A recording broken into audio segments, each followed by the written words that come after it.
What's going on, good people? Welcome back to the channel. I hope that you guys are having a wonderful Tuesday evening.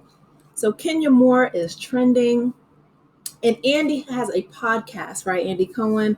He's come out and he's made some comments in regards to everything that's going on with Real Housewives of Atlanta. I will definitely make my recap soon of this past episode where Kenya essentially she blew up her own spot, trying to out Brit Edy with those RP pictures on the poster board, and she lost her spot. She let a newbie take her spot. And it's unfortunate because now, of course, we know Mark Daly, he doesn't have a job. Kenya sunk $400,000 into her salon, which a gorgeous salon. But I feel like, now that we know that she's jobless, he's jobless, she used Brooklyn's college fund. What's going on? The tariffs, child. The tariffs.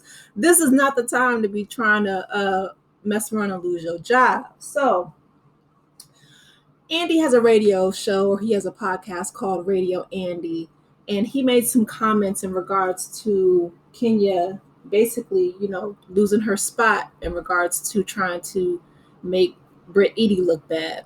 So let me let you guys hear what Andy has to say, and then I will give some commentary and I'll read Kenya's response at the end. Comment at the end of last week's episode, like, I have a gun and a whip, or something like that. I saw that. And on this week's episode, they all said to Brit that you can't say that shit. And she was like, yeah, you're right, whatever. She shows up to Kenya's opening of her gorgeous salon, which is beautiful, that Kenya has worked so hard on, that she dedicated to her daughter. And it's this big event opening it with all these people there. And Brit comes in and brings her flowers and says, I want to apologize to you, and a note. And Kenya totally ignores her, like totally. And Brit's like, okay, I'm just going to leave these here. And Brit leaves.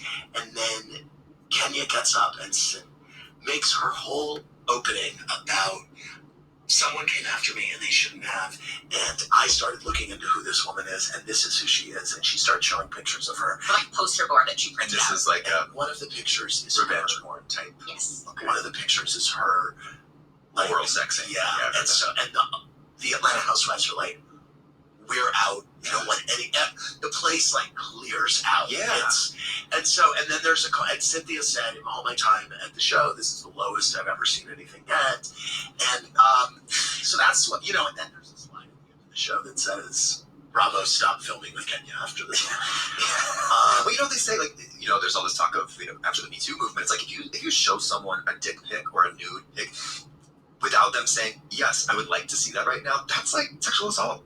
Yes, Jordan? Well, I was going to say, the bad part of it and the sad part of it was that, like you said, it was Kenya's opening of her store that she worked so hard for, and it's been Kenya Moore hair care for years. Yes. And it was like a big moment for her. Why And she like do that? she should have been celebrating herself, but instead she used the time to like do revenge porn and bring somebody else down. And at the end of the day, it was such a bad look for Kenya. Yeah, why would And she she do that? sabotaged herself and her business. Okay, so I will say this.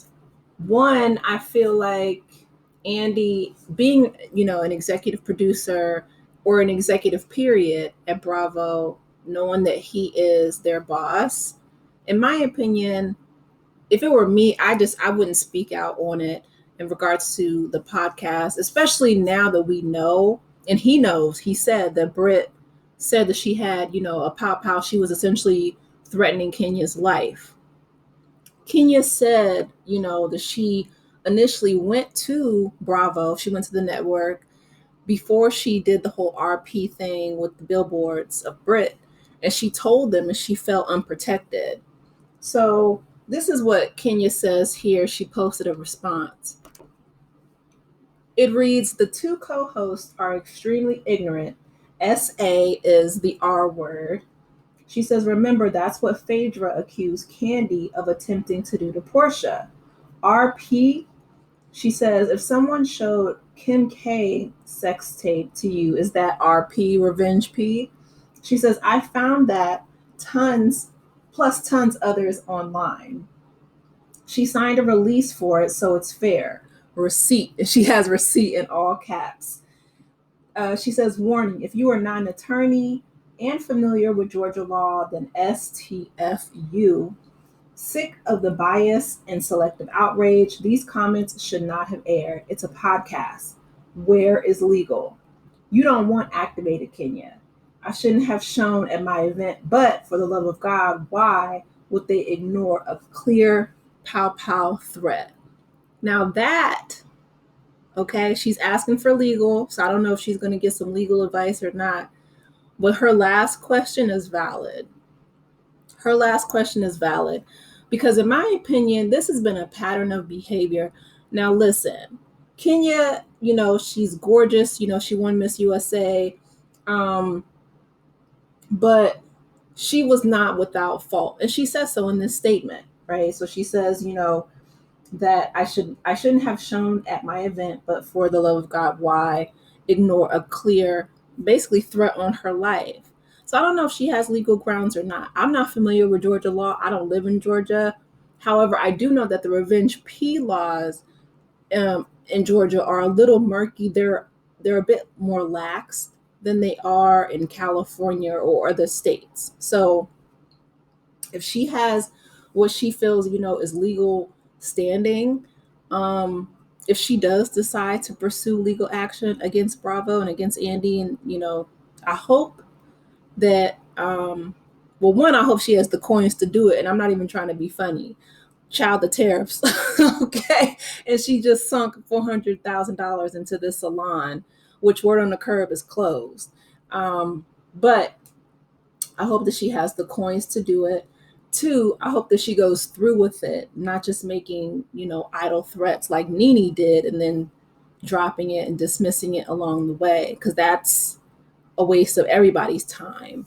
You don't want to piss off a powerhouse like Bravo, who's protected by NBC Universal. That money is long, okay? But if she feels like her life was threatened and she feels like, there was a dereliction of duty or negligence on the part of the network, in my opinion, and I'm not a lawyer, but I feel like, she may have some legal grounds for that. It depends on the contract that they sign too, because those reality TV star contracts do not protect the talent whatsoever. That's what Bethany Frankel and, Leah McSweeney and all these other people were going on and on and on about. So I hope that she has a good lawyer if she decides to go that route. But a lot of people are, calling and clamoring for justice for Kenya. I'll say this. I just, Kenya has done some crazy things in the past, blowing up Marlo's spot with, Kenya Moore hair care with the marching band. Okay, yeah, that was cute and funny.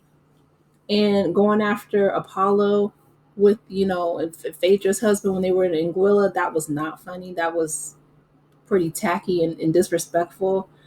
But on the other hand, her bringing up what happened with Phaedra and Portia and Candy, that's valid. Or even with Portia, when she was pulling Kenya's hair, she was dragging her for filth, literally all up and down the dang on reunion stage, right?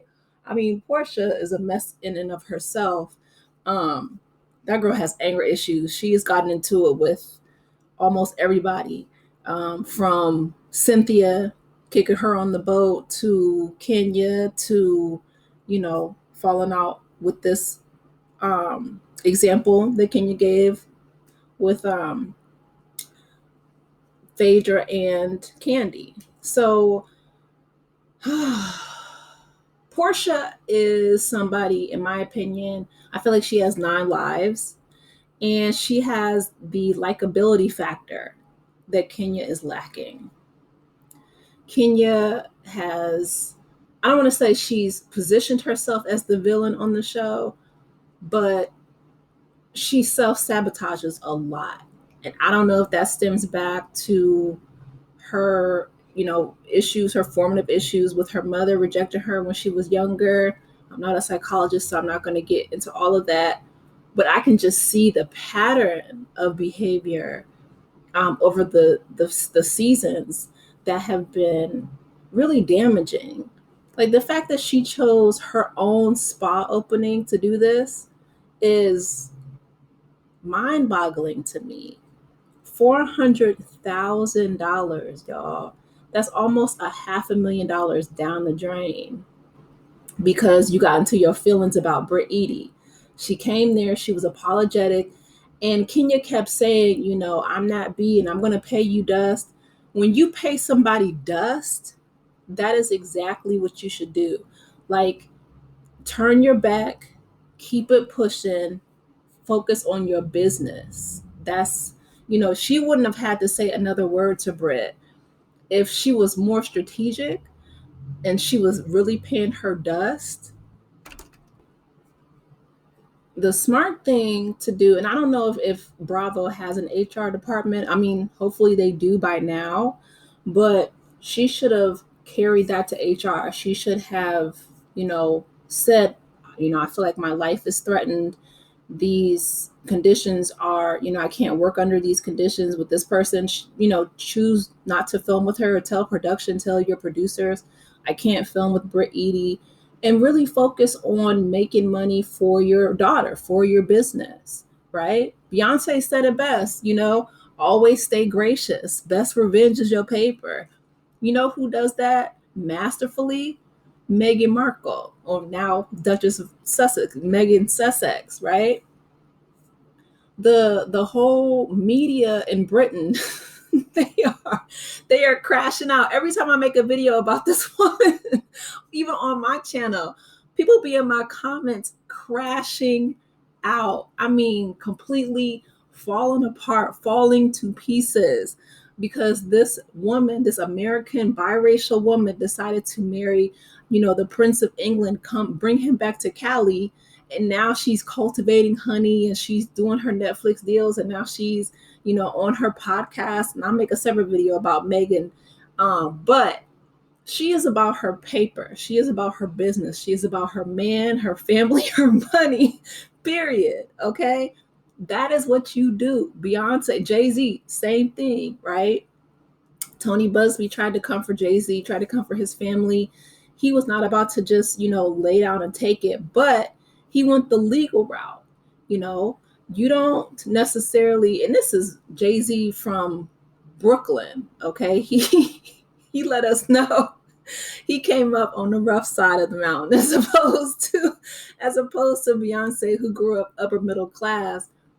But the point is, they stay silent, or like with Kanye and his, Lord, Kanye needs a wing and a prayer. When Kanye, you know, made those remarks about their children, Beyonce and Jay-Z were deciding whether or not to take legal action. Okay. But that's what you do when you are a public figure. You don't tarnish your own brand. She didn't have billboards of Kanye saying stupid, you know, quotes at her sacred event at Ulta, right? Which is completely sold out. Congrats to Beyonce. You don't mess up your own money. You don't poop where you eat. You just don't. That's a workplace. If she threatened your life in a workplace, you take that up the corporate ladder. You don't try to handle it yourself. And if you felt ignored by whoever you went to initially, Andy or whoever, run it up the gamut. You know what I mean? Document, and then go the next step up, whoever is above Andy, who's ever up at, you know, NBC Universal, and then, you know, have a lawyer document every single step of the way. But what you don't do is you don't burn down your own business. Kenya, I really thought she was smarter than that. I'm like, and it breaks my heart. Now she's asking for legal. I'm like, girl, this is, you know, not a day late and a dollar short, but I mean, you done been off the show for months, and now that it's all coming out, Brit came there with flowers, with a car. She was apologetic. If it were me, when you were talking about paying her dust, that's exactly what you should have done. I've cut off people for less. Not too many people that I can think of have threatened my life, but they may have behind my back. I don't know. But if there's somebody that's toxic in my life, life is too short. I'll just be like, okay, I wish them well, you know, from afar. Like, I don't have the time. I have to focus on my business, my money, and growth, healing, prosperity, all that good stuff. You know what I'm saying? Like, You don't have time to be printing out billboards, hiring a private investigator. Again, that's waste of money, time, and resources that you could have been pouring into your business, pouring into your daughter's, future. You dedicated that beautiful salon to your daughter, and it's like, it's just the whole situation is unfortunate. It really is. I don't know what Brit was on, being so demanding or feeling entitled to a hug or whatever from Kenya. I don't know if it's because she was threatened by Kenya's position on the show. But she should have just left it, Kenya, you were too seasoned on this show. You've been there since the early days. And this, in my opinion, it's like after falling out with Phaedra and all these, Nene and Portia, you and Portia were able to get it back together, but that whole thing with Brit Edy, no. Like, I love the fact that, Kenya would say, like, her catchphrases were so classy. You know what I mean? She was like, "I'll twirl on my haters." She made a whole song about it. She's like, "Don't come for me unless I send for you. Don't summon the queen." And it's like, that's great because you really are a beauty queen, right? I would have, I don't know. I feel like she should have pulled out a crown instead of a billboard and just, had security escort Brit out or whatever, and paid her dust and kept it moving. That was what I expected. And I'm just like, man. So in my opinion, Andy, he doesn't always make the smartest, most, strategic moves either. Talking about it on his podcast, in my opinion, is messy and it's tacky, but I understand it's business. That's part of his brand. Kenya, I don't know. I don't know how she's going to move forward. She's talking about, where is legal. So we'll see. I'll keep you guys updated, but I want to hear from you. What do you think about what Andy said? What do you think about, Kenya's response? Leave comments for me in the comment section. Please be sure to like, share, and subscribe, and I will talk with you in the next one. Take care, Aces. Bye.